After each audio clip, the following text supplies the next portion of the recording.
네, 반갑습니다. 날씨가 추워졌죠? 춥고 불금인데, 그죠? 이렇게 많은 분들이 열의를 가져주셔가지고 고맙고요. 요즘 가장 큰 하두가 4차 산업혁명 데이터잖아요. 근데 다들 듣긴 많이 들었는데, 어떻게 가야 되는지, 뭘 해야 되는지 사실 감이 잘 안 와닿아요. 그죠? 이 분명히 잠시 왔다 가는 유행이 아닌데, 우리 4차 산업혁명 우리 죽을 때까지 가는 거지, 왔다 가는 게 아니잖아요. 과연 왜 데이터가 원유가 되는지, 또 우리가 그걸 위해서 뭘 해야 되는지.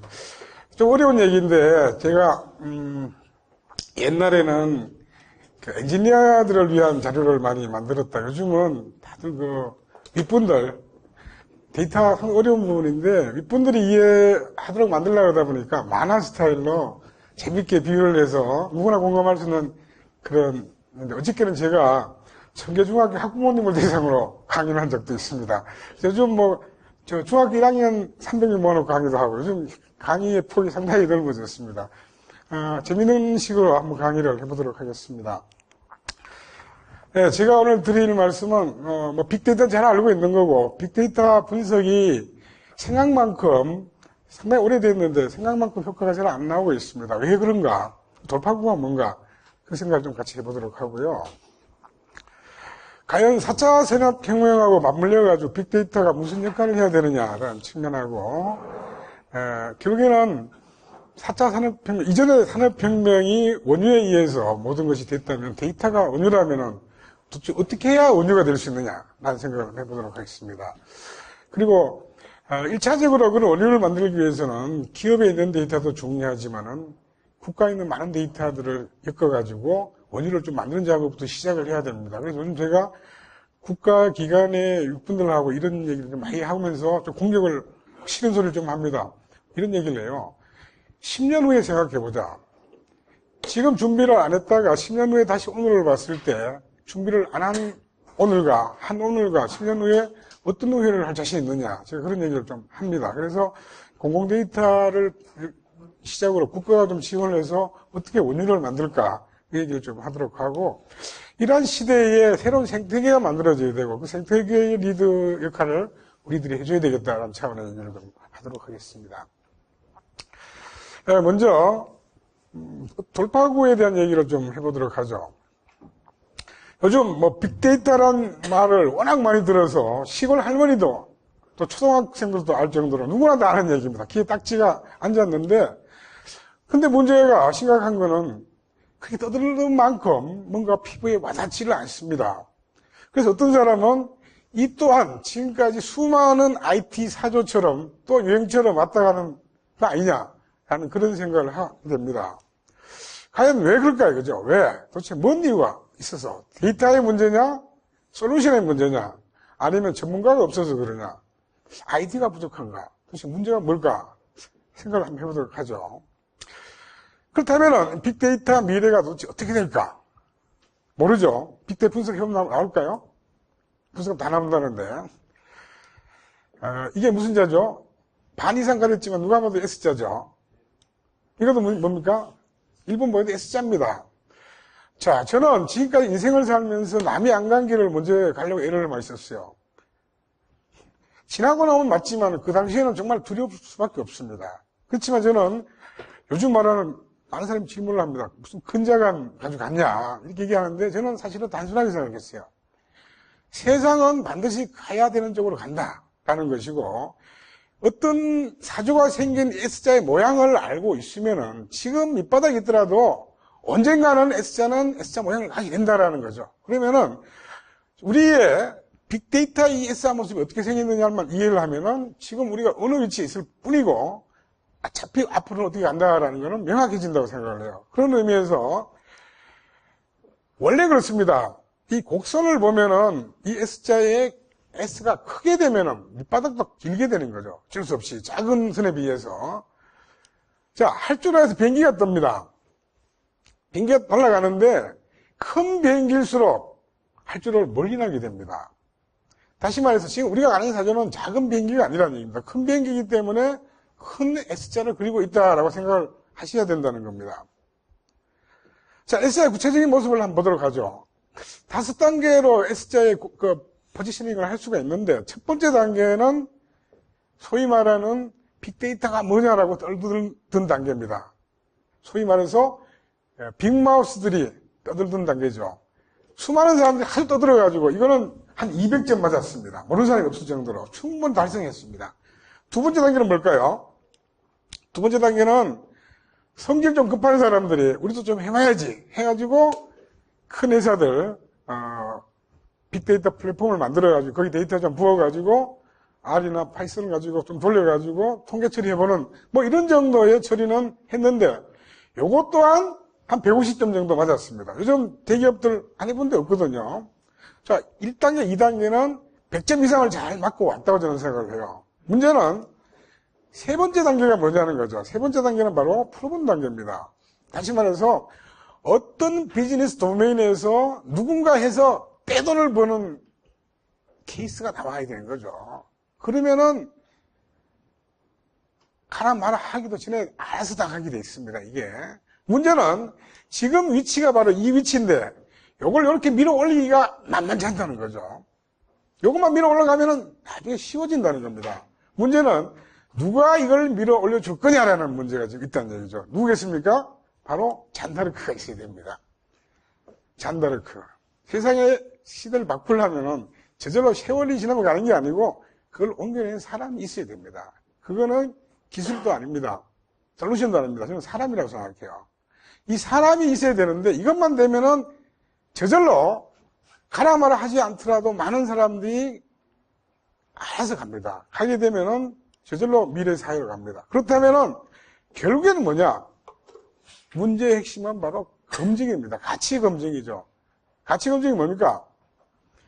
이걸 했더니 획기적인 매출이 증가했다라는 걸 보여줘야 된다는 것이죠. 아니면은 차별화된 경쟁력을 얻었다, 누군가가. 아니면 제품이나 품질에 혁신적인 차이가 있었다라는 이 결과를 보여줘야 되는데,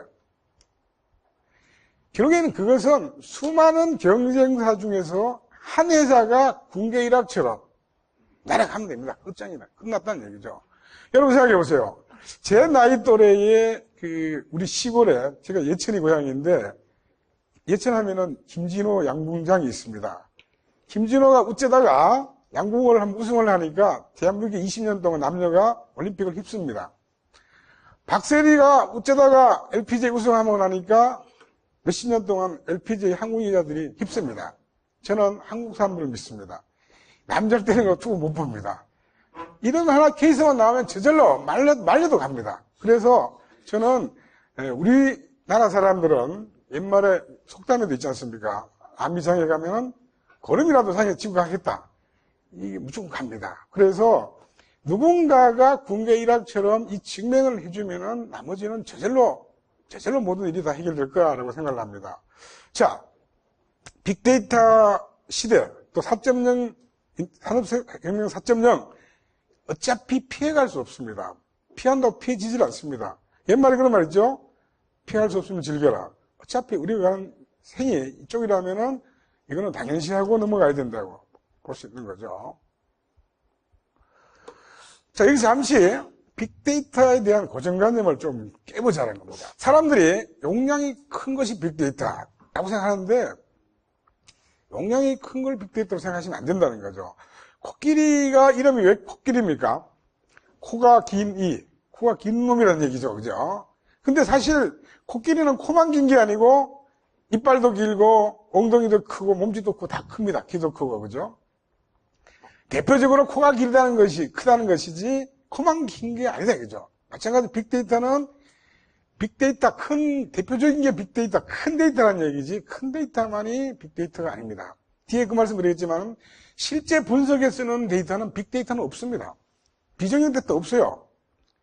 어느 분석 툴에서 빅데이터는 없습니까? 넣으면 죽을 때까지 안 돌아갑니다. 이거. 빅데이터라는 것은 내가 분석하기 위한 데이터를 만들기 위한 원시 데이터뿐입니다. 원시 데이터.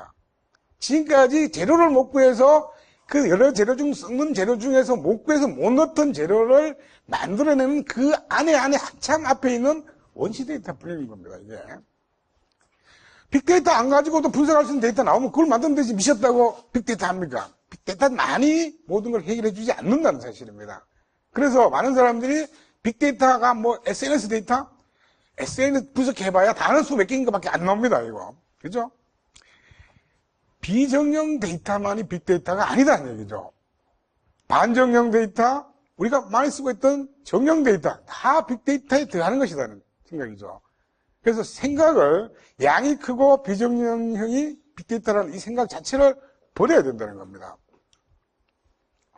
또 한 가지 착각은 많은 사람들이 빅데이터를 만들어서 활용할 수 있는 환경, 플랫폼을 구축하는 작업이라고 생각하는데 물론 구축을 해야죠.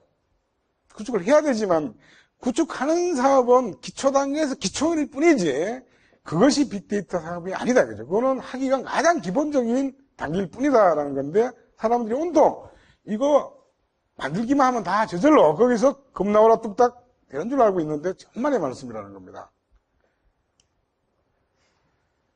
빅데이터는 IT 부서가 주관하는 것이다. 빅데이터는 IT 엔지니어가 하는 게 아닙니다. 현업도 못해요. 지금까지 우리 IT는 how to do를 하는 사람들이에요. 뭘 해야 될지는 현업이 얘기해 주는 거죠. 그걸 전산으로 바꿔주는 사람들이죠. 그죠? 그러다 보니까 뭘 해야 될지를 얘기해 주는 사람이 없으면 뭘 해야 될지를 모르는 사람들이에요. 진짜. 그죠? 근데 지금까지는 현업이 이거 해주시오, 저거 해주시오 있었기 때문에 문제가 없었는데 이쪽으로 딱 오니까 뭘 해주시오라는 게 없는 거예요. 모토들을 하는 사람이 아무도 없는 거죠. 그러다 보니까 나올 게 없는 거예요. 나올 게. 그래서 이 부분은 결국에는 누가 해야 되느냐? 바로 저게 데이터 사이언티스트입니다. 요즘 많은 사람들이 내가 데이터 사이언티스트입네 하고 그런 사람들이 많은데 왜 그 사람이 아닌지 뒤에 보면 다 제가 설명이 됩니다. 그리고 왜 이걸 이렇게 핫한 직업이라면은 왜 사람들이 이런 사람들이 안 생길까? 아니면은 나는 도대체 뭔 공부를 어떻게 해야 뭘 달달 배우면은 될까? 하고 싶은데, 그죠? 생각이 들지 않습니까? 왜 안 되는지 그 얘기가 뒤에 여러 가지 그림과 예로 나오니까 한번 이해해 보시기 바랍니다. 그래서 빅이라는 진정한 의미는 모든 걸 다 포함한다는 뜻의 빅이지 큰 것만을 의미하지 않는다. 그래서 실제 빅데이터 정의를 보면은 일반적인 다양한 데이터들, 일반 테이블, 데이터베이스 이런 데이터들 또 리얼타임 데이터들, 아니 배치 데이터까지도 포함되는 것이고 메가바이트부터 기가바이트부터 페타바이트 이렇게까지 모든 데이터 크기를 다 말하는 것이 빅데이터지 큰 것만을 얘기하지 않는다라는 게 이미 사실은 정의가 되어 있는 것이죠. 이거 어떻게 생각하세요? 옛말에 속담에 다다익선이라 많으면 좋다. 근데 사실은 빅데이터는 좋은 것이 많이 모인 것일까요? 빅데이터, 진짜 큰 빅데이터는 다른 말로 하면은 엄청나게 많아야 겨우 좋아질 수 있는 거에 불과합니다. 좋은 게 많이 모여있는 데이터들이 아니고 아주 많지 않으면 가치가 전혀 없는 기껏 많아야만 기껏 좋아질 수 있는 데이터라는 뜻이 빅데이터지 좋은 게 많은 것이 아니라는 뜻입니다. 여러분 학교 다닐 때 화학에서 뭘 하기 위해서 배양을 하잖아요. 이렇게 배양을 왜 합니까? 배양을 하지 않으면은 병균이 뭔지를 찾아낼 수 없기 때문에 배양을 하는 겁니다. 예? 하고 싶어 하는 게 아니라, 그지? 잘 모르니까. 다시 커지지 않으면은 그 내용을 알 수 없기 때문에 할 뿐이라는 얘기죠. 빅데이터는 양이 많아지지 않으면 가치를 알아낼 수 없는 데이터에 불과하기 때문에 양이 많이 필요할 뿐이다라는 얘기죠. 자, 우리가 데이터 분석을 하게 되면은 모집단, 요즘 뭐 평행 우주 이론까지 나오고 하잖아요. 이런 엄청난 모집단에서 어떤 데이터를 끄집어야 될 거냐라는 문제가 이제 존재하게 되는데, 결국에는 표본을 가지고 할 수밖에 없는데, 그 표본의 오차가 있어서 우리 뭐 통계 보면은 표본 오차 플러스 마이너스 몇 프로 뭐 이런 얘기가 나오잖아요. 물론 표본이 커지면 커질수록 오차율은 당연히 줄어듭니다. 줄어들기는 하는데 과연 양에 비례하겠느냐 이거죠. 절대로 비례하지 않습니다. 여러분 그 한계 효용 체감의 법칙이라고 학교 다닐 때 배웠죠. 뭐죠? 제가 배가 무진장 고파. 죽을 것 같아요. 빵 한 조각, 그때 빵 한 조각은 이거는 엄청난 가치를 갖고 있죠. 목숨하고 비교할 수 있는 가치가 있는 거예요. 자, 빵을 하나 더 먹습니다. 가치가 떨어지죠. 똑같은 절대 가치는 똑같은데 상대 가치는 엄청나게 떨어집니다. 빵을 한 5개쯤 먹었습니다. 안 먹는 게 더 낫습니다. 그죠? 이 효용 가치라는 것은 절대로 비례하지 않는다는 얘기죠. 필요한 만큼 하면 필요 없다는 얘기입니다. 다시 빅데이터가 무진장 필요한 게 아니고 내가 분석에 필요한 효용 가치까지 가면 그 이상은 필요 없는 데이터입니다, 이게. 그죠? 그래서 데이터만 많이 모아놓으면 거기서 뭔가 나올 거라는 건 엄청난 착각이고, 아무리 많은 데이터라도 예를 들어서 거기서 랜덤하게 데이터를 10만 건을 끄집어냈더니 한계 효용 가치 같다면 얘는 10만 건 이상 데이터 필요 없는 데이터입니다. 아시겠어요? 그런 생각을 가지고 우리가 접근을 해야 된다는 것입니다. 어쨌든 또 한 가지는 데이터라는 것은요, 정보라는 것은 첩보라는 거 들어봤죠? 첩보와 정보가 뭐 틀리죠? 첩보는 단편적인 사실이에요. 정보는 그걸 조합해서 만들어낸 게 정보죠. 데이터 하나하나는 전부 첩보일 뿐입니다. 이거는 엮어내야 됩니다. 엮는 순간에 정보가 되는 거죠. 엄청난 정보로 변할 수 있습니다. 그것은 물리적 결합이 아니라 화학적 결합인 거죠. 화학적 결합이 뭐예요? 완전히 새로운 물질이 태어나는 게 화학적 결합이라는 거예요. 예를 한번 들어봅시다. 중국에 가면요, 우리 맨날 쓰는 이 전기, 수도, 이런 모든 것들이 우리는 시컷 쓰고 얼마나 고지서나 봤잖아요. 중국은 그런 신용상이 아니라서 쓸 때마다 밑 충전해놨고 스위치 껐다 킬 때마다 이 신호가 날라 들어와요. 강함이 되는 거예요. 근데 이게 참 무식한 방법인데 요즘 와서 이게 엄청난 가치를 가져 되는 거죠. 왜냐하면 이 온오프한 데이터, 하나의 첩보 데이터가 다 중앙으로 와요, 이게. 중앙으로 와가지고 이 하나는 의미가 없습니다. 내가 몇 시에 스위치 껐다 켰다는데 이거를 분석을 합니다. 이건 무슨 말이에요? 수돗물하고 같이 분석을 합니다. 전기하고 같이 분석을 해요. 거기다 금융 데이터를 머지하고 하는 순간에 이 사람이 어떤 사람이다, 문화생활을 얼마나 하는 거 다 보입니다, 이게. 데이터라는 거는 많다고 해서 좋은 게 나오는 게 아니고 많은 종류를 머지했을 때 좋은 데이터가 되는 겁니다, 이게. 착각하시면 안 됩니다. 그래서 이 화학적 반응을 일으켜서 어떤 물질을 만들어낼 거냐라는 싸움이지 양의 싸움이 아니다라는 생각을 가지고 출발을 해야 된다고 봅니다. 자, 빅데이터라는 건 지금까지 없던 새로운 신대륙을 발견한 개념이 결코 아닙니다.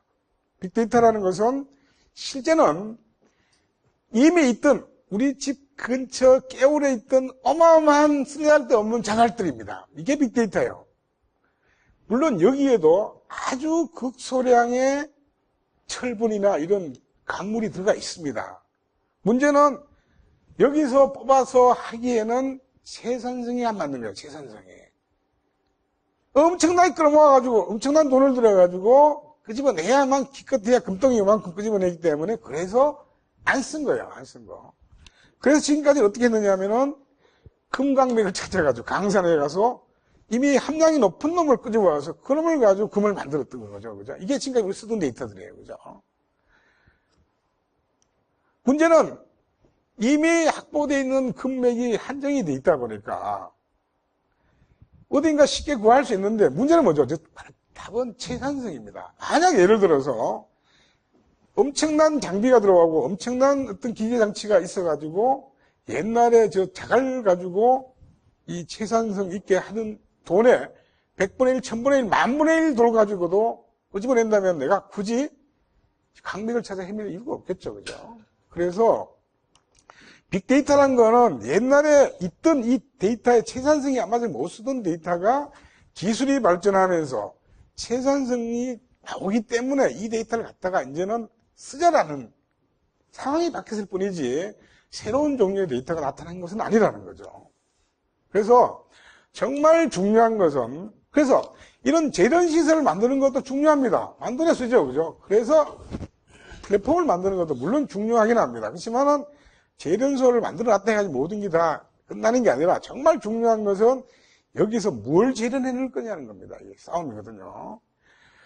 자, 여러분 생각해 보세요. 저 자갈돌 하나에는 강맥이 얼마나 포함되어 있겠습니까? 0.000 얼마밖에 포함 안 되어 있죠. 나머지 뭐죠? 다 노이즈입니다. 노이즈. 빅데이터도 마찬가지입니다. 수많은 데이터의 대부분은 다 노이즈예요. 그죠? 저기서 무슨 데이터, 무슨 의미 있는 데이터를 끄집어내서 다른 데이터하고 어떻게 섞어서 어떤 화학 반응을 일으키냐는 것은 굉장히 창의적인 얘기입니다. 책이 안 나오는 얘기예요. 현업 사람들도 안 가르쳐 주는 거예요. 내가 맨날 하는 거 셀렉트밖에 한 적이 없는 사람이 어떻게 합니까, 저거를. 클럽도 못 하는데. 그래서 쉽지 않은 거란 얘기입니다, 이게.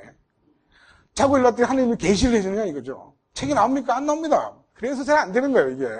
진짜 문제는 이 재산성의 문제가 아니라 저쪽에 있는 뭘 만들 거냐라는 것을 못 내놓는 것이 훨씬 더 크다라는 그런 이유다라고 이제 이해를 하시면 될 것 같습니다.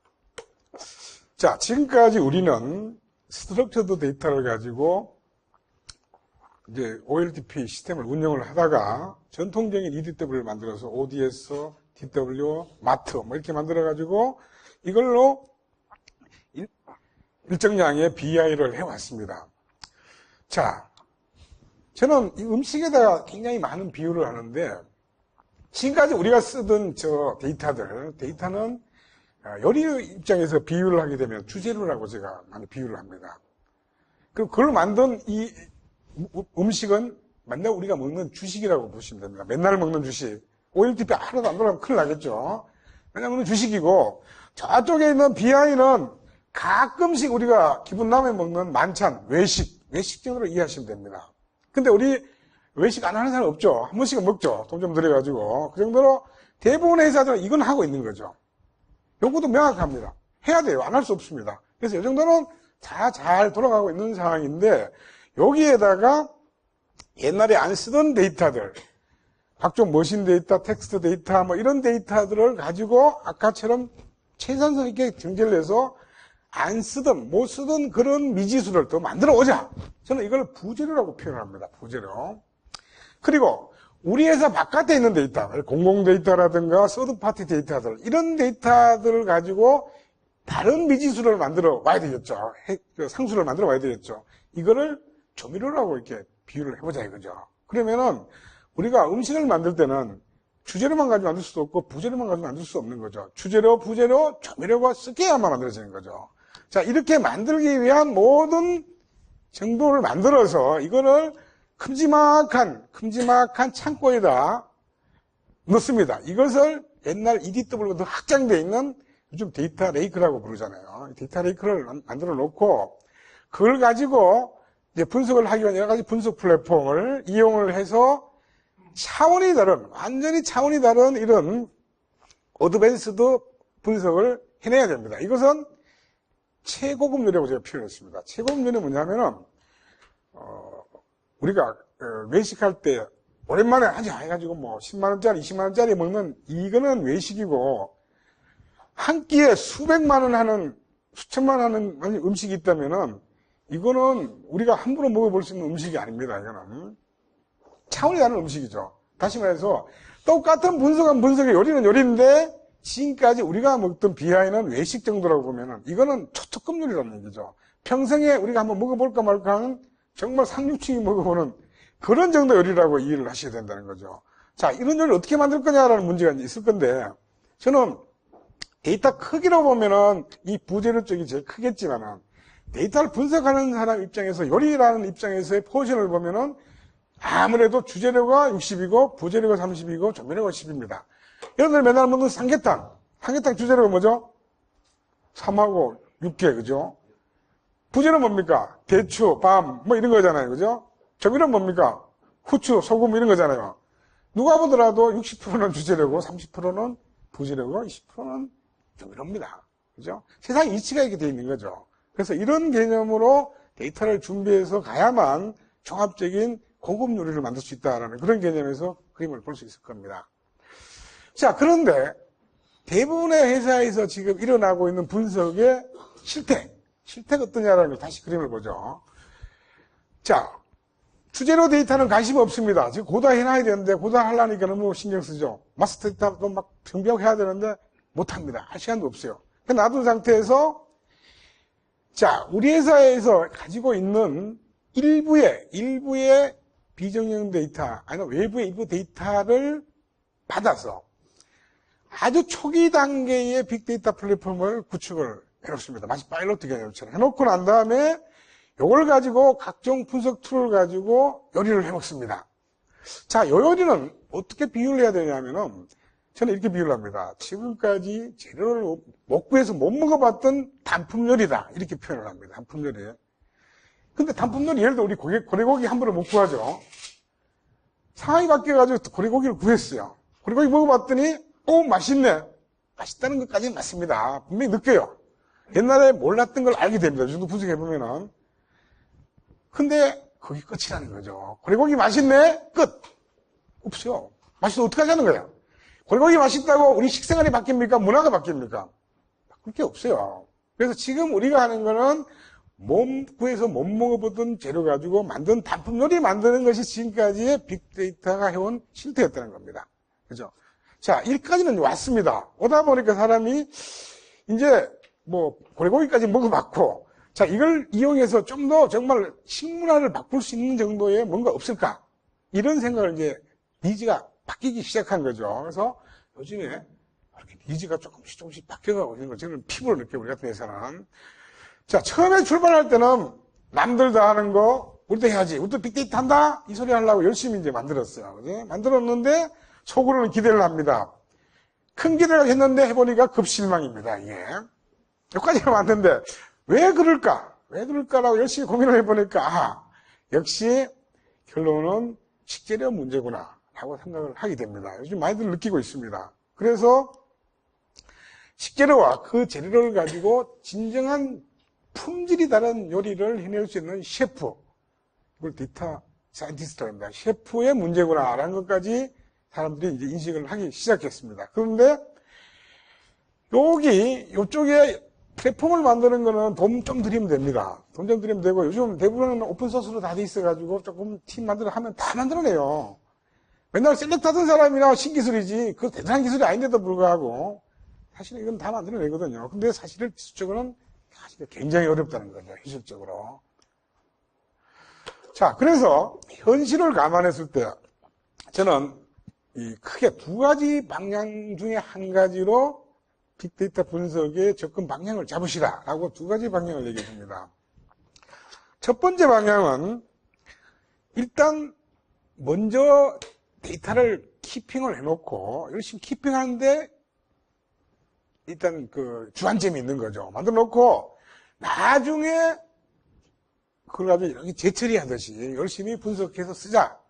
이런 경우입니다. 예를 들면 이런 거죠. 비유를 하자면은 우리가 전기를 생산하기 요즘 신고리 육호기 막 시끌떡 떠들었듯이 우리의 원래 1차적인 목적은 전기입니다. 전기를 위해서 원자력 발전소를 만듭니다.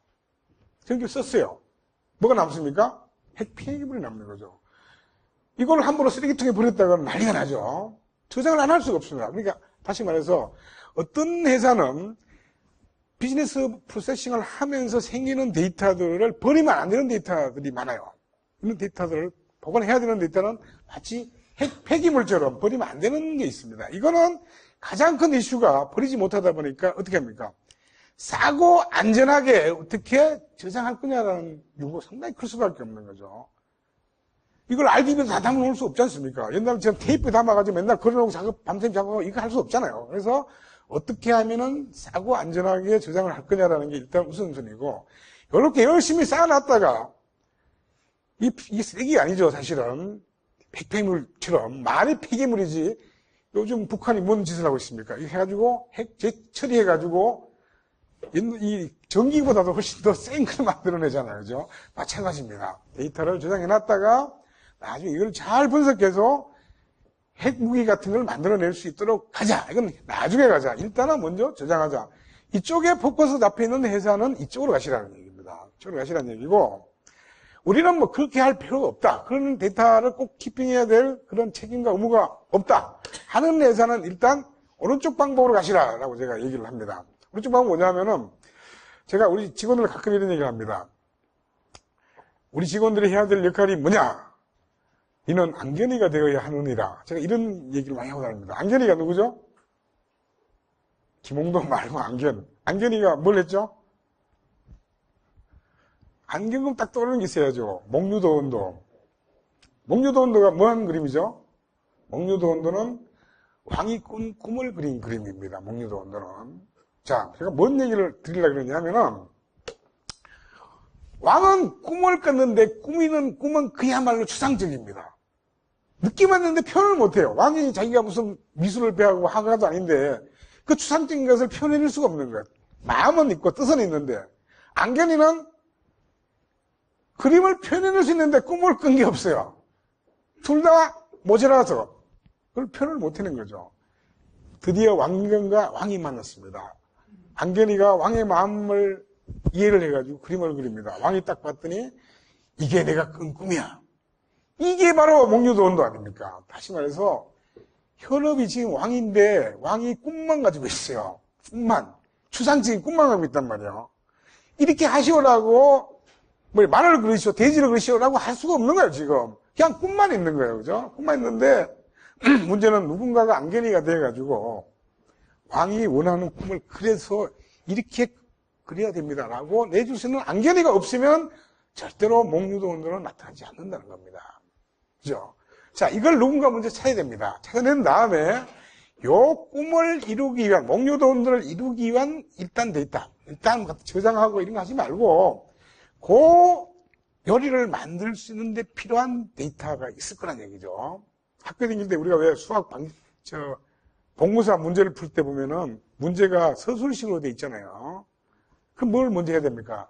문제를 이해를 해야 됩니다. 이해하고 나면 뭐가 나오죠? 식이 나와요, 식. ax 플러스 bx는 뭐 이렇게 쭉 나오죠, 그죠? 일단 식을 해야 됩니다. 문제를 이해하고 식을 세워야 돼요. 식을 세우고 나면 뭐가 나오죠? 미지수가 나오는 거죠. x, y, z 미지수가 나오죠. 그럼 미지수를 어떻게 풀어요? x를 구해서 대입하고 y를 구해서 대입을 하면은 뭐가 풀려요? 방정식 풀리죠. 풀리면 뭐가 나와요? 해가 나오는 거죠. 수학에서. 그렇잖아요. 똑같다는 얘기죠. 그 기업에 가서 그 문제를 알아야 되는 거죠. 문제를 알아야 뭘 구해야 됩니까? 식이 나와야 된다. 식. 뭘 찾아내겠다는 걸 구체적인 방법이 나오게 되면은 그 방법을 풀기 위한 x, y, z라는 미지수가 나옵니다. 그 미지수는 뭘로 상수를 만들죠? 데이터로 상수를 만든 거예요. 그죠? 그중 x는 우리 OLTP에서 가져오고 y는 DW에서 가져오고 z는 사이베이스에서 가져오고 뭐 어디서 가져오고 W로 가져와야 돼. W는 우리 회사 없는 거예요. 외부에서 가져와야죠. 그죠? 그냥 데이터를 모으는 게 아니라 내가 무슨 미지수를 풀기 위해서 무슨 데이터가 필요한지를 알고 그것만 만드는 것부터 해서 일단은 큰 돈 안 들이고 고객한테 뿅 가는 요리를 만들어 준 다음에 얘기하자는 겁니다.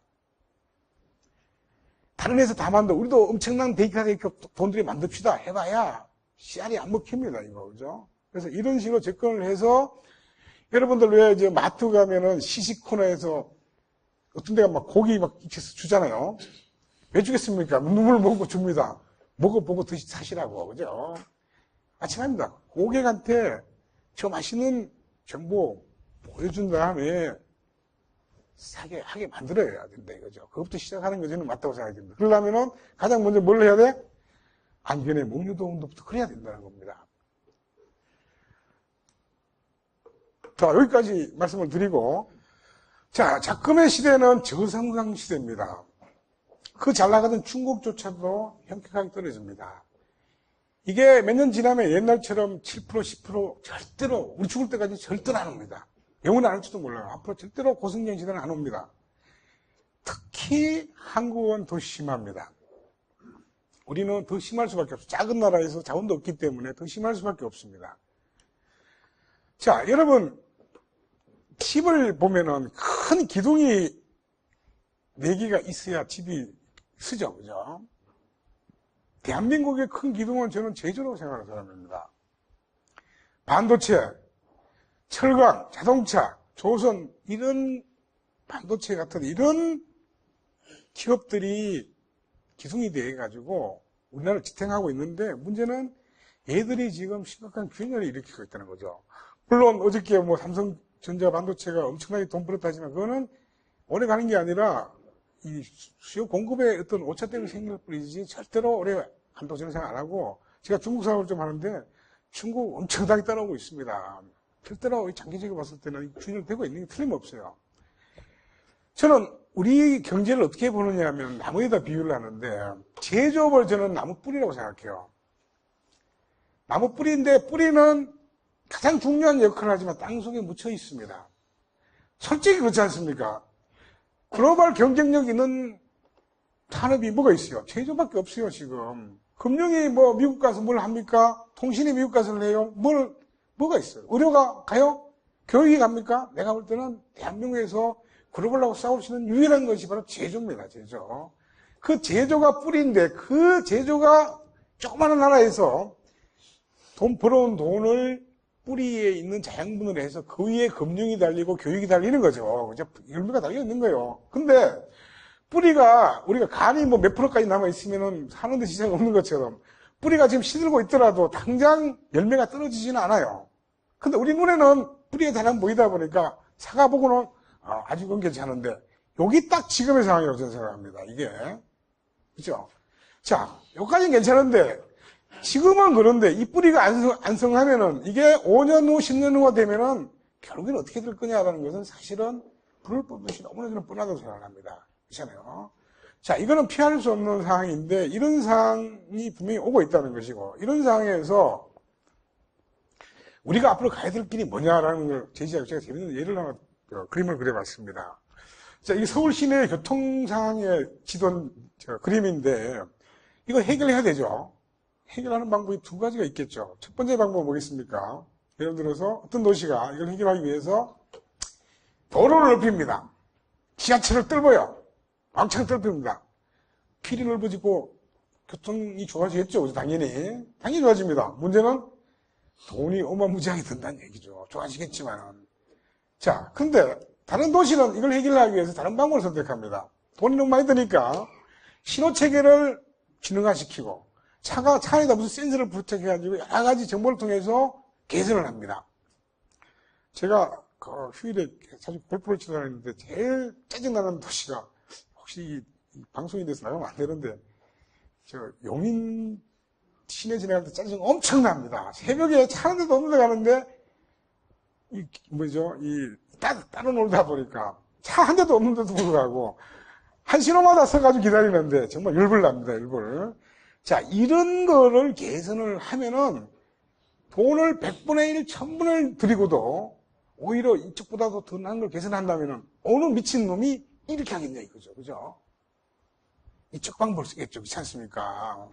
자, 무슨 말이냐면은 저성장 시대가 되면은 절대로 이 방법을 쓰고 싶어도 못 쓴다는 얘기입니다. 그렇다면 다른 말로 하면은 어떤 공장이, 화학 공장이 화학 반응을 시켜가지고 물건을 만드는데 그 반응의 양을 늘리기 위해서 첫 번째 할 수 있는 방법이 뭡니까? 반응기를 더 키우고 더 만드는 거죠. 물리적으로. 기계 설치를 더 하는 거예요. 설비를.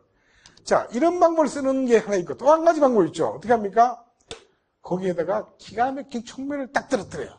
그랬더니 갑자기 반응이 2배가 됐습니다. 여러분 같으면 설비를 2배로 하겠습니까? 저 촉매를 구하겠습니까? 당연히 촉매를 구해야죠. 그죠? 4차 산업혁명이 도대체 뭐냐 이거죠.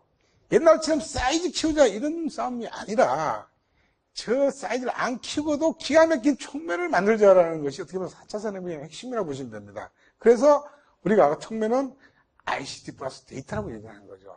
자, 이렇게 이해를 하셔야 4차 산업혁명이 보이기 시작하는데, 자, 그래서 요즘 스마트 팩토리라는 얘기가 나오고 4차 산업혁명 얘기가 이제 나오기 시작합니다. 자, 조금 더 들어가 볼까요? 우리가 많이 쓰는 말이죠. 차원이 다르다, 세대가 다르다, 차세대다, 이런 말 많이 쓰잖아요. 디멘전이라고 얘기합니다. 1차원, 2차원, 3차원, 4차원. 1차원이라는 선물을 무한대로 모아도 절대로 2차원이 안 됩니다. 2차원을 무한대로 모아도 3차원이 안 됩니다. 다시 말해서 1.999가 죽을 때까지 가더라도 영원히 2가 안 됩니다. 일로는 죽었다 해도 안 갈 수 없는 길, 완전히 다른 세계, 그게 차원입니다. 그죠? 혁명이잖아요. 그래서 제가 박대기 수장한테 물어봤어요. 혁명이 뭡니까? 물어봤더니 근간이 바뀌는 것이다 이렇게 얘기를 하죠. 근데 요즘처럼 발전된 사회에서 정말 우리 모든 것 근간을 바꿀 만큼 정말 할 게 있냐 이거죠. 그죠? 있겠습니까? 그러면 결국에는 이 말 만들기 좋아하는 놈들이 또 갖다가 오버한 거 아니냐 이렇게 생각을 할 수 있잖아요. 혁명이란 말을 정말 쓸 정도로 진짜 차이가 있느냐 이거죠. 여러분 그 생각 안 해봤어요? 말이죠. 혁명이지. 뭐 혁명할 만한 게 뭐 있냐 이거죠. 그런데 시각을 흔드는 정말 엄청난 변화가 있다는 사실을 객관적으로 여러분들이 느끼셔야 된다는 거죠. 그래서 제가 재밌는 예를 하나 만들었는데, 그 하기 전에 산업혁명이 아주 일어나기 전에는 누구가 최고냐면 사이즈가 큰 놈이 최고입니다. 내가 몇천 명의 그 일하는 일꾼들을 거느리고 있느냐에 따라서 규모의 경제에 싸움이 안 됐죠. 그랬는데 정기기관이 나왔습니다. 100명, 1000명, 10,000명이 못한 일을 기계가 대신합니다. 차원이 뭐죠? 아까처럼 게임이 안 되는 거죠. 게임이. 아예 게임 자체가 안 되는 것이 차원이 되는 건데 이렇게 되니까 게임이 안 되더라 이거죠. 자, 지금까지 우리 인류의 역사의 모든 경쟁의 기본 룰이 이겁니다. 먹고 살자고 하는 짓인데 경쟁의 룰은 이겁니다. 싸게 만들자, 좋게 만들자, 많이 만들자 이겁니다. 이것만 남보다 나으면 절대적으로 잘 살 수 있는 게 경쟁의 기본이었습니다. 그래서 우리가 싸게 만들기 위해 가지고 원가 절감 떠들고, 그죠? 뭐, 개선하고, 라인 개선하고, 설비 증설을 하고, 그죠? 좋게 만들기 위해서 연구하고, 그죠? 많이 만들기 위해서 공장 크고 돈 막 투자하고, 뭐, 공장을 저 동남아에서 짓고 이 짓 하면 살았잖아요, 그죠? 이 중에 하나만 남보다 나더라도 돈 벌고 남을 이길 수 있는 게 인류의 경쟁의 역사였습니다. 만약에, 여러분 생각해보세요. 만약에 이 룰이 깨졌다면 이건 혁명이겠죠, 그죠? 인류가 지금까지 싸움의 룰이 바뀌었다. 그보다 큰 혁명이 어디 있겠습니까? 그래서 3차 산업, 4차 산업에 넘어가는 저 가치에 대한 상대성 개념이 마치 아인슈타인의 상대성 이론처럼 가치의 개념이 바뀌어간다는 말씀을 드린다는 거죠. 그럼 도대체 어떻게 바뀌느냐? 재밌는 그 비유를 통해서 한번 이해를 해보도록 하죠. 자, 제가 가수원을 하는데 작년에 농사가 엉망이 됐습니다. 왜냐면 날씨가 너무 나빠가지고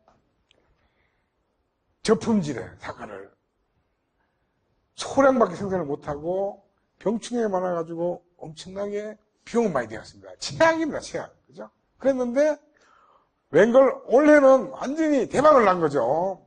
날씨가 너무 좋아가지고 엄청난 고품질의 좋은 사과도 엄청나게 많이 열렸고 병충해도 없어가지고 비용도 안 들었습니다.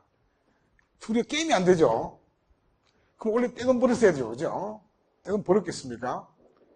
떼돈 못 번다는 얘기죠. 오히려 작년에 돈을 빠져버렸더니 작년에 돈을 더 많이 벌었더라 이거지. 왜냐?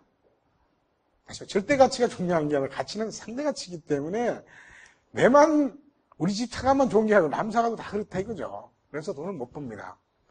그러면 이런 생각이 들겠죠. 야, 작년에 다들 개판 쳤을 때 우리 집 가수원만 올해 농사 지었으면 떼돈 벌었겠다 생각하겠죠. 그죠? 떼돈 벌겠습니까? 중요한 건 핵심이 여기 있습니다. 요때도 돈을 못 번다는 사실입니다. 왜죠? 왜 그렇죠? 야, 사과 너무 비싸네. 나는 바나나 먹고 말지 뭐. 한다는 겁니다. 실제로 그래요. 기회가 왔다고 다 돈 버는 게 아닙니다. 그럼 어떻게 해야 되죠? 이런 아가씨를 찾아야 됩니다. 내가 봉급 다 털어서라도 피부 미용을 위해서는 사과를 먹고 말리라. 이 사람을 찾아야 된다는 겁니다. 예? 설사 사과는 개판이더라도 중요한 건 사과 품질을 높이고 더 중요한 것은 저 아가씨를 찾아야 된다는 얘기예요. 그죠? 그래서 앞으로의 싸움은 가치의 싸움이 아니라는 겁니다. 가치의 싸움이 아니라 타이밍의 싸움입니다. 타이밍 싸움. 자, 타이밍 싸움이기 때문에 이 타이밍을 어떻게 맞추느냐에 따라서 가치가 어마어마하게 바뀔 수밖에 없는 시대로 간다는 얘기입니다. 다른 예를 한번 들어볼까요? 여러분들 백화점에서 파는 와인 중에서 저희가 찾아봤더니 진짜 선물용 와인 중에서 비싼 게 하나 있는데 와인 한 세트에 6,200만 원짜리 와인이 있습니다. 진짜 파는 와인입니다. 여러분, 이게 경매에 나온 와인 있죠? 30억 넘는 거 있습니다. 실제로. 와인 그 먹고 뭐 죽으려고 그러는지 어떻게든지 30억 이고 진짜 선물용으로 나와 있는 6,200만 원짜리 와인이 있습니다. 제가 재밌는 일이 하나 있었는데,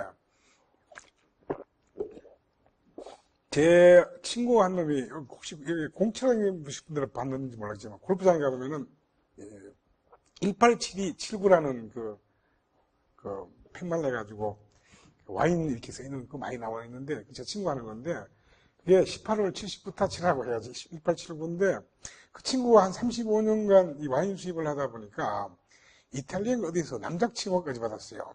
귀족 친구까지 받을 정도로 했는데, 어느 날 제 군대 후배들이 찾아와서 저보고 그 선배 아주 나쁜 선배라고 막 힘든 거죠. 그래서 제가 왜 그러냐 그랬더니, 걔들 후배들 와인 동호회에서 같이 술을 먹는데 3천만 원짜리 와인 세트가 있는데 그걸 술 먹고 호기를 부려서 2천만 원 주겠다라고 했다는 거죠. 그래서 얘들이 이거 웬 떡이냐 해가지고 와인 동호회에서 1인당 200만 원씩 모아가지고 돈을 들고 갔다 이거죠. 갔더니 이 선배가 내가 언제 그랬냐.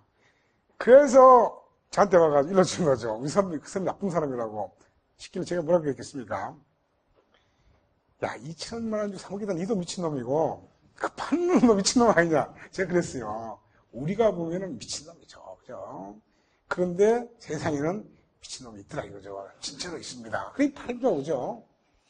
자, 지금까지 우리가 사는 세상은 어떤 시스템이냐면은, 여러분, 그 마주왕 얼마죠? 9천 얼마 가죠. 그죠?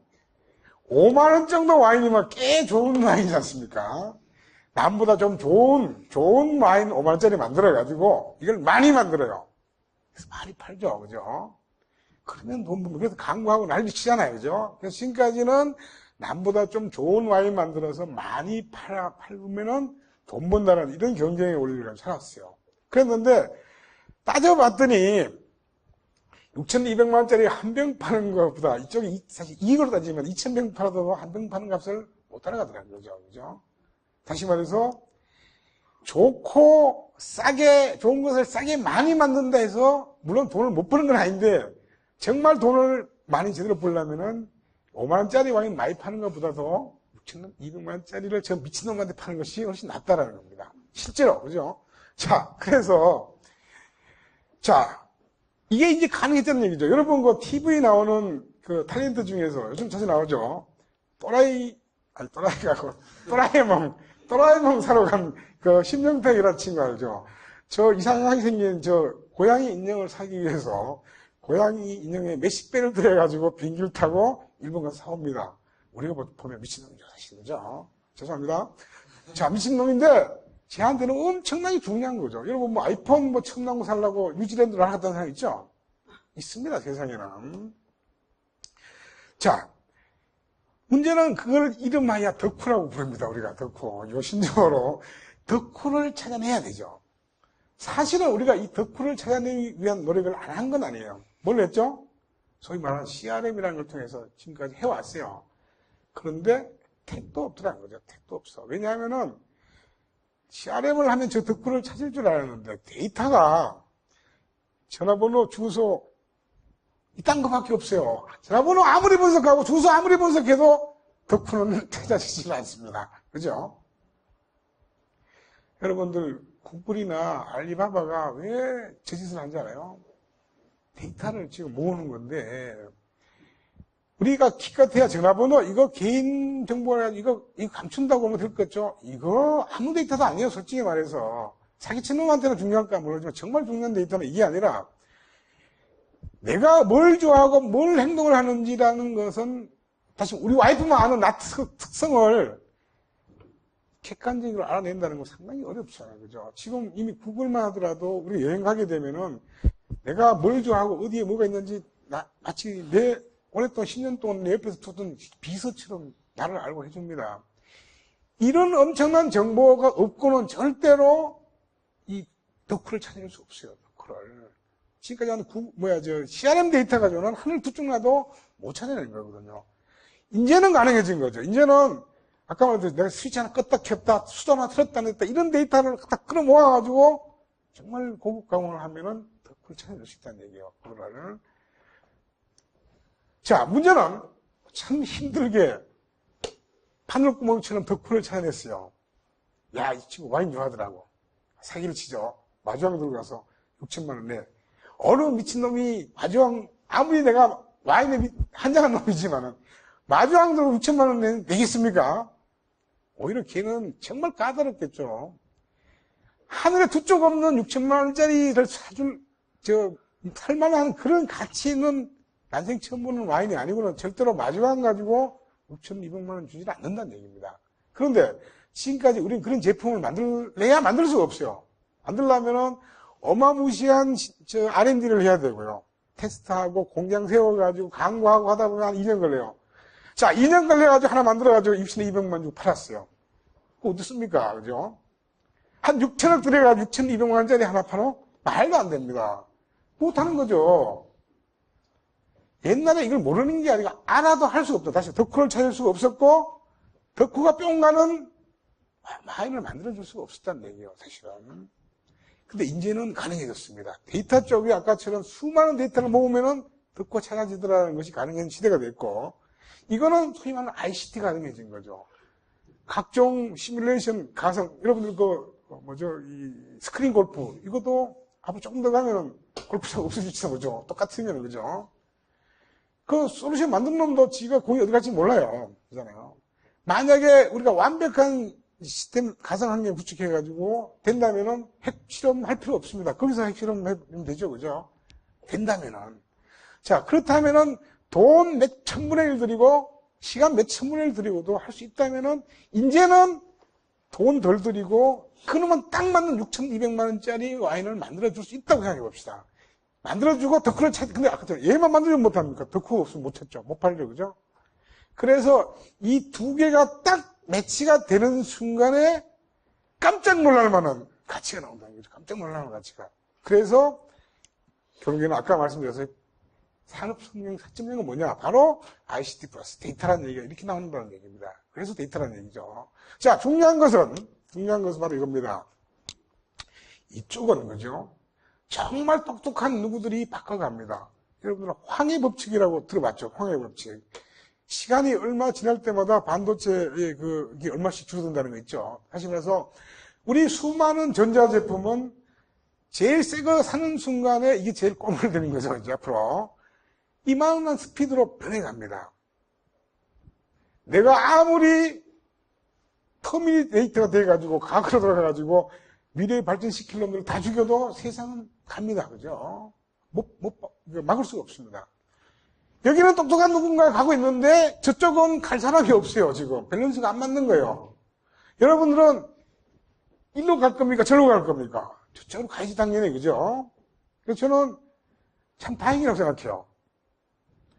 이쪽은 가라도 못 가니까 저쪽은 갈 사람 없지 않습니까? 얼마나 다행입니까? 그런 생각을 해보세요. 우리가 가야 될 길이 뭔지. 그죠? 그래서 산업혁명에서 데이터의 버전이 정말 꼭 필요한 것이면서 아직은 무주공산이다. 할 만한 세상이다. 뭐 이런 뜻으로 이해를 해볼 수가 있겠죠. 수많은 예가 있는데 하나 예를 들게요. 여자분들은 알죠? 자라라는 이 유명한 브랜드, 아주 고급 브랜드는 아닌데, 아까 와인하고 비교를 해서 좀 여성분들은 제가 신뢰가 되더라도 이해를 해주시면 괜찮겠는데, 남자들이 잘 모르는 게 있습니다. 여자분들은 아침에 출근을 딱 했는데, 오랜만에 쫙 돼 입고 나왔는데, 어머, 차를 털렸는데 하고 똑같은 옷 입은 아가씨가 있네. 그럼 지가 가더라도 집에 가서 옷 갈아입고 뭐 싶어하는 마음이 있는 거 맞죠? 그럴 수 있습니다. 이게 절대 가치하고 좀 많이 틀려요. 그죠? 다시 말해서, 내가 멋있어, 남자를 보이는 그 자체에 남자하고 다른 의미에서 가치를 부여할 수 있는 그런 성향이 있다는 얘기죠. 그런 덕후적인 성격이 있다는 얘기죠. 자, 이 회사가 그걸 이용한 겁니다. 뭘 하냐면은, 이 회사는 광고 안 합니다. 디자인은 없습니다. 창고도 없어요. 그런데 이 오르데가라는 이 회장이 재작년에 부호 3위였다가 작년인가 재작년에 부호 2위로 올라왔습니다. 빌 게이츠 바로 밑으로. 아마 2, 3년 후에는 빌 게이츠도 얘기가 이길 거예요. 자, 이 친구는 뭘 하느냐면요. 여러분들 일반적으로요, 보통 좀 좋은 옷은 한번 만들려고 그러면은 최소한 6개월, 1년 전에 수많은 디자이너들이 유행 따지고 하고 해가지고 디자인을 하고 시제품 만들고 뭐 미리 뭐 많은 걸 해가지고 이제 신제품이 하나 나옵니다. 최소한 6개월 이상 걸려서 신상이라는 게 나와요. 신상. 그죠? 그래서 이 옷은 절대 가치가 상관없어요. 신상이면 값이 몇 배 더 뛰잖아. 그죠? 똑같은 옷인데 딱 지나면 갑자기 떨어지죠. 이런 타이밍적인 가치를 갖고 있는 그런 옷들인데, 이 회사는 창고도 없이 광고도 안 하면서 1년에 신상을 한 2,000가지를 내놓습니다. 이거를. 한 2,000 내는데, 재밌는 것은 이 옷에 대한 기획, 제작, 유통까지가 맥시멈 일주일 걸립니다. 맥시멈 일주일만 해요. 다시 말해서 많이 만드는 게 아니고 딱 원하는 그 사람한테 맞는 옷을 만들어주는 거죠. 그 사람만의 옷을 만들어주는 거죠, 이거를. 그걸 감으로 하는 게 아니고 모든 것을 데이터에 분석해서 덕후를 찾고 그 사람이 좋아하는 걸 찾아가지고 하기 때문에 다 맞춤식으로 하기 때문에 창고에 넣어놓을 필요가 없어요. 따로 디자이너가 아이디어 낼 필요가 없습니다. 광고 안 합니다. 이런 방법을 해가지고 그냥 성공한 게 아니고 세계 2위 부호가 되어 있습니다. 이게 공장을 크게 많이 지어가지고 크기로 하는 것하고 다른 그런 앞에 말씀드렸던 그런 개념을 가지고 발전하고 있는 회사들입니다. 이것들이. 자, 예를 하나 들어드린 거고, 제가 이제 제조업을 자꾸 강조를 하는데, 원래는 IT가 옛날에 그 공장 자동화부터 시작해서 제조업이 먼저 시작을 했다가, 이게 빌빌 돌아가 통신, 공공 서비스, 금융 통신 하다가, 요즘 그 왜 복고 시대처럼 다시 제조로 포인트가 넘어오고 있어요, 지금. 그래서 4차 산업혁명이 되면서 선진국들이 아주 강력하게 드라이브를 지금 하고 있습니다. 그래서 동남아로 갔던 그런 많은 공장들이 다시 본국으로 다시 오고 있습니다. 이거를 리쇼링이라고 얘기를 하는데, 돌아오고 있는데, 자, 물론 트럼프가 일자리 때문에 그렇게 했다 하더라도, 아무리 그렇게 해서니, 미국 노동자가 베트남 노동자보다 더 싸게 받겠습니까? 절대로 안 합니다. 다시 말해서 뭘 의미하냐 이거죠. 이거는 다시 말해서 이미 앞으로의 게임은 싸게 좋게 싸게 만드는 개념의 싸움이 아니라고 보는 거예요. 싸움의 개념을 그죠? 앞으로 일어날 싸움은 그 싸움이 아니라고 봤기 때문에 리쇼링을 한다는 얘기죠. 그래서 CPS라고 들어봤죠. CPS가 뭐죠? 사이버 피지컬이라는 개념인데 이 상반되는 개념이 붙어 있죠. 사이버라는 건 가상이고 피지컬은 물리적인 건데, 그죠? 다시 말해 가상현실 개념이죠. 이걸 통해서 우리가 실제로 만들지 않고도 여러 가지 모델링 시뮬레이션을 하고 3D 프린팅을 가지고 형상을 만들고 IoT를 이용하고 아주 하이 퍼포먼스 컴퓨팅을 하고 그냥 이 모든 것 중에서 전체를 믹스를 해주는 것이 바로 데이터를 가지고 분석을 해주죠. 이런 걸 통해 가지고 하면서 실제 지금 이런 개념이 큰 공장으로 하에 있는 가장 잘 되고 있는 스마트 공장이 보잉, 우리가 비행기 공장 있죠. 비행기 회사, 보잉사라고 얘기를 하는데, 우리 보잉 777 그러면 엄청나게 큰 비행기죠. 어마어마하게 큰 비행기인데, 보잉 요즘 787 공장이 나왔습니다. 787은. 훨씬 더 발전된 비행기인데, 이 보잉 787 공장은 완전히 별개의 공장입니다. 이 공장은, 여러분 생각해 보세요. 자동차 하나 나오기 위해서도 엄청난 시간 동안 그 부품이 엄청나게 많죠. 부품 하나 잘못되면은 리콜해야 돼요, 이거. 그죠? 어마어마한 손해가 생깁니다. 그래서 수많은 테스트를 해야 됩니다. 하물며 비행기는 어떻겠습니까? 이건 어마어마합니다. 그래서 어마어마한 시험대에서 제작을 하고 테스트를 거쳐야만 되는 거다 보니까 이 비행기 777이 하나 나오는데 어마무시한 시간과 돈이 들어갑니다. 근데 787은 90% 감소라는 건 뭐냐면 10분의 1이라는 얘기죠. 10분의 1은 이자로 계산하면은 뭐예요? 1000%라는 얘기예요. 그죠? 20% 개선 이게 아니라 1000% 개선 이런 개념으로 갑니다, 지금. 돈도 기간도 틀리는 거죠. 이렇게 하는 싸움이 이미 싸움이 안 되는 거예요. 싸움 자체가. 그죠? 그래서 이런 개념의 싸움들은 앞으로도 계속 되고 있는데 우리나라는 지금 뭐 하고 있는지 모르겠다는 얘기죠. 지금 심각하다고 있는 생각이 들어요. 자, 이제 제조업들이 움직입니다. 재밌는 사실은 제가 20년 넘게 이 컨설팅 사업을 하면서 근 3년 전까지는 전국의 제조회사의 컨설팅 요청이 단 한 건도 없었어요. 단 한 건도 없었습니다. 근데 3년 전부터는 제가 여수부터 해서 우리 영업이 아니라 제가 직접 방문하는 기회가 자주 있을 만큼 전국의 제조업에 제가 가는 시간이 많아졌다는 것은 엄청난 변화입니다. 어쨌든 간에. 그죠? 자, 그런 변화의 조짐이 분명히 생기고 있는데, 사실 그렇잖아. 서비스업 같은 경우는 소프트웨어 자체가 설비예요. 그죠? 바꾸면 쉽게 바꿀 수 있습니다. 지우고 새로 만들면 되잖아요. 공장은 물리적인 설비이기 때문에 더 좋은 게 있더라도 함부로 바꿔내지는 못해요. 그리고 한번 잘 돌아가기 시작하면 울고먹을 수 있잖아요. 그죠? 그래서 이 사람들의 생각이 굉장히 보수적이에요. 투자에 대한 예산도 ROI가 안 나오면 절대로 합니다. IT에 대한 예산도 동글레미가 한두 개 적어요, 이게. 10억짜리 프로젝트, 오우, 크다고. 금융감세 100억짜리도 콧방귀도 안 끼는데, 그죠? 굉장히 다른 세상입니다. 그런 사람들이 요즘 움직이고 있는 거죠. 움직여야 된다는 생각이 들어요. 왜냐? 뭐, 여러 가지 채널을 통해서 선진국들이 지금 막 무섭게 움직이는데, 도대체 우리는 뭘 하고 있지? 아직은 괜찮은데, 이들 놔뒀다 어떡하지라는 그 막연한 공포 있잖아요. 그죠? 막연한 공포를 엄청나게 지금 느끼고 있습니다, 이 사람들이.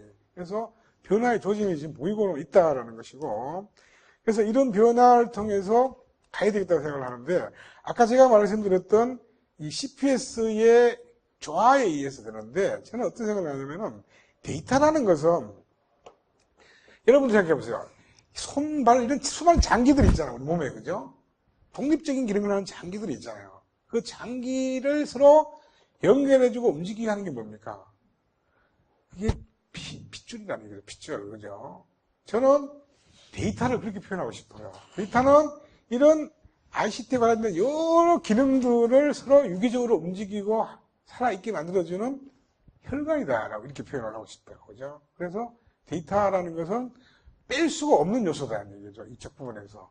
자, 그런 의미로 한번 이해했으면 좋겠고요.